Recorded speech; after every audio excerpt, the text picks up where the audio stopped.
Today we're at the National Mall, where the Historical Vehicle Association is presenting an exhibition featuring two iconic presidential automobiles. Do you want to tell us a little bit about these wonderful two cars we have here today? Absolutely. So we have two presidential vehicles. We have President Taft's 1909 white steam car.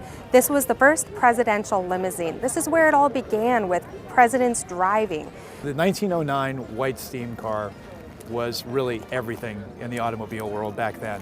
This car was fast. It went over 60 miles an hour and carried 7 passengers. But it was this particular car was the first car bought by the White House, and actually Taft changed the entire stables over to automotive stables. And it will go about 150 miles, but it'll go 60 miles an hour. And Taft loved that. In fact, he was caught speeding a couple times, once up in Massachusetts. And this was back then, this was front page news. Right in front of us here is President Reagan's Jeep. Now, this is the Jeep that he used at the Reagan Ranch, which was also known as the Western White House. And this is, in fact, the car that he probably loved the most. It was given to him by his wife, Nancy, back in 1963.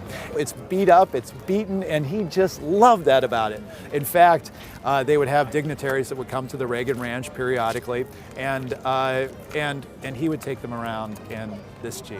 The American pride factor, where does that come in an event like this? This is part of the American dream, if you will. I mean, mobility, the freedom to go places, the vehicle, the automobile is at the core of that. The two great vehicles here. I mean, it's a presidential election year, so why not? In the middle of the National Mall, let's talk presidents.